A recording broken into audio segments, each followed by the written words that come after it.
first things first, we found that Ville Heinola and Walker Duehr both cleared waivers just in the past 10 or 15 minutes, Kevin. Certainly good news for the organization, in particular in Ville's case. And much like we're seeing that's happening with Nikita Chibrikov, he's going to need to go hopefully stay healthy, play lots, play well, and put himself in an opportunity to, if he gets NHL time this year, make the most of it. And if not, have something to build on next year when he'll presumably have the choice of where he continues his career. I see this kid getting a real opportunity here early, and that's the game of hockey. That's the NHL where injuries can dictate your future. I mean, if everybody's healthy, it's amazing how the picture here for Winnipeg has changed, and now they have to make some difficult decisions. And for me, it's clear that they don't want to elevate guys from the roster like Iafallo up to fill holes in the second line. I think that they're looking at guys like Lambert and Chibrikov saying this is where they have to play if they're going to be successful in this league and help our team. So now you're keeping guys that are waiver exempt, of course, and now you ask yourself, okay, what's going to happen with a guy like David Gustafsson? Is he in the mix? If everybody's healthy, maybe David's the 13th forward. These are my thoughts. I don't know that, but now it's going to be interesting. Nice that Ville Heinola passed. It doesn't surprise me at all. He just hasn't had enough time, consistent time for him to have value around the league. So that's a good thing for the Winnipeg Jets. But as far as Nikita Chibrikov, I see him playing some real minutes until he either proves that he can stay there or he's not ready to play in a top six role. You know, he, listen, when he's been in the lineup before, he's been impactful. I thought that his trend in training camp was, just like a stock going up. Every time that he was out there, he seemed to be more comfortable, and he did miss the better part of the second half of the last season. But more and more, game by game, it's very clear that he's caught the attention of the coaching staff. But in the past, Kev, we've often seen, for instance, when Toews was hurt, boom, they move up Nemetsnikov, move up Barron, kind of up the ladder. Why do you think Chibrikov is getting the opportunity to go right into the lineup and it does to such an important spot with Toews and Nyquist? Two reasons. Good question. Number one, I think that the Jets have built this roster, including guys like Tanner Pearson and Cole Koepke, to create a different identity here in the bottom six. I think that the third and fourth line now can be higher scoring third and fourth lines than we've seen in the past for Winnipeg. And so I think that Scott Arniel wants to keep those 6 men, 7 men, depending on who's in and who's out, together and let them start to build that identity. And so I think that's a huge plus. Also, with Toews and Nyquist on this roster, suddenly this is an old team, one of the oldest. It might be the oldest team in the NHL. So it's a balancing act here for Chevy to make sure that they stay young and develop while they try to win. So bringing some youth into the team and then into the top six is an important thing. And on top of that, I think Chibrikov, although not a speedster, he's going to add more quickness to that line. I just want to add this. Already, this second line was going to be a challenge for Jonathan Toews because Nikolai Ehlers isn't there. And he's played this system for a long time. He's got speed that's unmatched. And so you have a question mark with Gus Nyquist. What's he going to do? Can he fill that role? And now Cole Perfetti being injured. There's just question marks right across the board on that second line. Now Jonathan Toews has a young guy that's got to cut his teeth. 3 goals in his first 3 NHL games. He's not going to sustain that. He's going to make mistakes. He's going to take some time to develop. It's just a challenge here. It's not going to be an easy thing. It'll be interesting to see how this unfolds. The big positive news coming out of the game in Calgary is that Jonathan Toews was back at practice yesterday and will be part of that group. Would have been a real downer, I think, for everyone if he wasn't able to play in that first game. And this is going to be a big story, not just here in Winnipeg, but really around the league. But man, tough break to lose Cole Perfetti. And that is going to stress both the line, everybody on that line, also the power play, Kevin. And I am interested to see where they decide to go with Perfetti being out. Do you just move a Toews or a Nyquist up and really load up on that top unit? Or is it a guy like Chibrikov that maybe comes in and plays that Perfetti role and they see how he can do? I think that if they're being, I wouldn't say bold, but it is a bit of a bold move to put an unproven guy into a top 6 role on a team that's trying to win a Stanley Cup. Give him some time. I don't see why, if they're going to go that far and make that decision, which I agree with, and I like, if in fact that's what ends up happening, why not put him in the same role on the power play? And we know that he can shoot. We know that he can think. We know that he can score. So, but you're right. I mean, already with Perfetti healthy, that was new, right? He's going to go to the top line power play.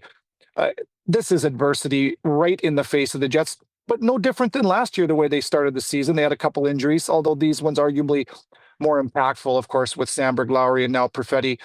But you know what? The Winnipeg Jets, Scott Arniel, have proven time and time again, with setbacks or opportunities to get better. They won the President's Trophy last year. It wasn't easy. They had key guys out at times. They're not starting great. This is a tough one. There's no doubt. You know, the adversity that the team is going through right now, it can go two ways. I mean, and I think back to a season. Geez, Kev, I'm not sure whether you're doing the games at this time. It might have even been the Sheriff. But Dustin Byfuglien, Tyler Myers, it was right in and around that group where they were loaded. And all of a sudden they were down 4 defensemen. And they pulled guys up. Ville, I believe, played as well. And they ended up winning a bunch of games. Yeah. And, you know, for a lot of players, these are the sort of opportunities you wait for, knowing that they're not going to come that often. And when they do, you have to make the most of them. And, you know, if you can survive losing those big players, there actually is some tangible benefits within the team, but you got to be able to still get the job done. You always want to start the year off in true form. You want to start the year off with what you're going to look like, and try to get some momentum there. I was thinking in the offseason, Chibrikov, Lambert, and Salamonson have to get time. And that's not going to be an easy thing to do. If everybody's healthy and this team is playing to the potential that they know they can, then where do you get these guys some development time, some runway to start becoming an NHLer? Well, there's the positive. Boom. Now you've got it. You don't want it off of the starting gates, but that's the positive. And listen, the one thing this team has is an identity that they are going to be able to lean on, and that is winning from defense first mentality. And that's the first thing that you always want to teach a young guy, to play the game without the puck. So here's the opportunity. And he's got mentors. Like I mentioned, it's an old team. This is a veteran team. They've got guys that have been through this. I see that there being some growing pains with this, and it's not going to be a 15-1 start, most likely, like last year. But I see the Jets coming out the other side of this being a better team and a better organization all around. You know, Kevin, it's kind of funny in that the aftermath of the Perfetti injury, you know, we focus a lot on the second line. We've been talking about the second line, as you just mentioned, all off season long, with the absence of Nikolai Ehlers and bringing Jonathan Toews in. Gustav Nyquist kind of was the quiet, we'll see how he goes. I would argue, and by the way, he's looked pretty good in the preseason. He's shown that he can get into some dangerous spots and do things offensively.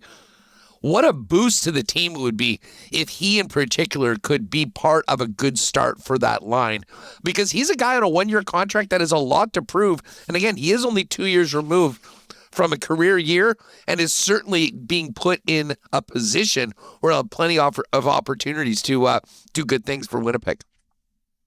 I see a veteran player that is going to be highly motivated, and he's put in a position to get the best out of him. I'm trying to think, Hustler, I can't remember the last time anybody on the second line for Winnipeg has had 75 points. Nikolai Ehlers has never done that. Now, he's been injured. He hasn't played a ton of hockey over his tenure. He's missed a lot, I guess is a better way to say that. But if Gus Nyquist can get back to the form that he was in 2 years ago, put up 20 some odd goals, put up 65, 70 points, now you got something. And like, you can look at last year for him. What do you have? 30 points combined. Nobody in Nashville had a good year. So I'll go back to one play. And I actually missed this on our broadcast in Calgary. We didn't get the right views. And the goal that he scored, he tapped out of thin air. I thought it went off his knee pad.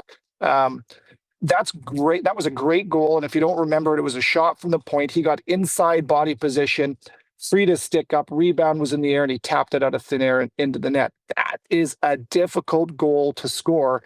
And for me in preseason, to see a guy connect like that, make all those decisions and finish like that, I thought, okay, that's a great sign. And a lot of things went into scoring that goal. So I agree. I think that he's gotten better, getting used to the systems, getting used to his teammates.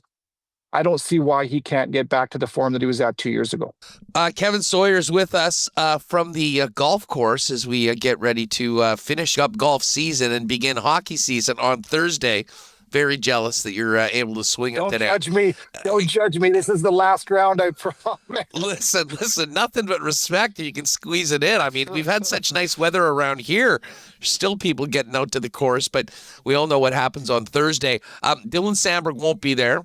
Ville Heinola has been on waivers. He'll be with the Moose, so we know the group.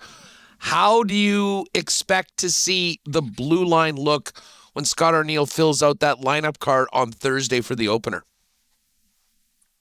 I was not surprised, but interested. I found it interesting that he had Stanley up with Nikita Pionk and Fleury with Schenn. I think that the reasoning behind that was Schen's not a fast defenseman, and they wanted a better skater in that matchup.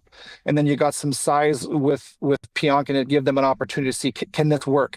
I think that Fleury is a better fit on the left side with Nikita Pionk. He had a lot of reps there last year with him. I know that the analytics weren't positive for Fleury when he was in the top four, but I thought, like, I'm not a guy that always reads analytics and says, okay, this is how he played. I thought that he played well. I thought he skated well. He made good decisions. I see Fleury being a better fit on the left side with Pionk to start. And now you've got Schenn a right shot, Miller a right shot. Maybe those two guys are going in and out with Logan Stanley as number 5 and number 6. And hey, I have no real inside track on what the decision will be, but this is again where the Jets are happy that they have the options. They have decisions to make on the back end. I just think that the way Fleury played in that game in Calgary, he was the most noticeable guy in a lot of ways for the Winnipeg Jets, and it was because of how swiftly he skated the puck and moved it. So I see him in the top 4. We'll wait a few days and we'll see. Yeah, and certainly, Kevin, I mean, I think we've seen the fact that they signed him to the deal in the offseason that they did, with all, like, as crowded as that defense unit was going into training camp, I think shows you that there is a real level of confidence in Hayden Fleury. And, whether it is on that third pairing, whether it is at times up in that top 4, it does seem like they have the confidence in him maybe on a little bit of a higher level, certainly than Stan has been in the past, considering where he's been used.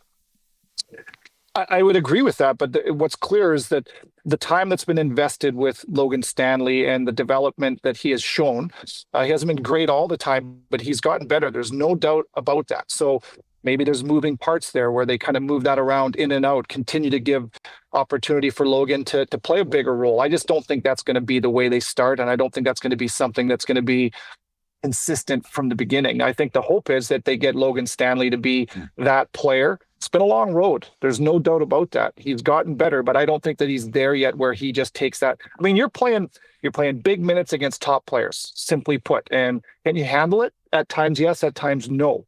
So I think that Fleury, to your point, 2-year extension, he earned a lot of trust. And skating, if you've got nothing else, but you can skate and make decisions, you've got something, and he can do both of those. Kev, just before we go, overall, I mean, I think it's logical to have expectations dialed back a little bit because of how high the bar was set last year. But what are your expectations for the Jets this season within the division? Are they a playoff team? And how important is it to get through this first month or so of the season with what they're doing with if they're going to achieve those goals?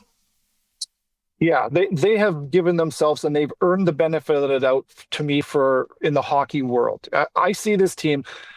I don't think that they need to get to the level that they're at last year as far as winning a President's Trophy. I see this team adjusting who they are, playoff style of hockey, if possible, throughout the regular season as much as possible. I mentioned Koepke, Tanner Pearson, bigger, heavier. If those guys can chip in 10, 12 goals each, in a bottom 6 role, you've got Iafallo, who could very well be a consistent placeholder on the Lowry line. That automatically is going to make that line more dangerous to score as well. You got Vladimir Nemestikov as an option. I think that this team is going to win games, maybe not as many games, but I think they're going to win games a little bit differently. I think that they're going to take the lessons from round 1, particularly how physical it can get and how hard it is to score. And I think it's interesting. A quick story. I asked Paul Maurice this 2 years ago after they lost in the final, before they won their first Stanley Cup. How do you take the lessons you learned about what you need to do in the playoffs and practice those in October and November when the rest of the league isn't doing those same things? And he said, it's funny you ask. That's exactly what we're working on this week. And it's about sometimes giving up easy offense to try to do the right thing, score the right way, attack in a playoff style. So I see this team standing and sticking to maybe a little bit of a newer mentality when it comes to, yeah, we want to win and become a playoff team and try to win our division, but we also want to make sure that we're ready to win in the playoffs when that time comes. Hey, Kev, just on the way out, I've been really impressed with Parker Ford. I thought he had another really strong game against Calgary. How much heat is he putting on David Gustafsson for that final spot on the roster? A ton. That's a good question. And all due respect to Gus, because I think that he's played solid when he's been given the opportunity. We all know how well liked he is. I think Parker Ford is an upgrade, with all due respect, because he's got some touch. He can score in different ways, I think. But I mean, this guy wants to be the biggest pain in the butt. I think he enjoys it. I think the Jets need more of that. And he's got that dimension that I think the Jets are looking more for. So although he's not a big man, he plays an agitator. He's heavy on his feet. He can finish checks and impact the game in that way. I think that he's got an inside track there. I'm not going to be at all surprised to see him spending some quality time with Winnipeg this year.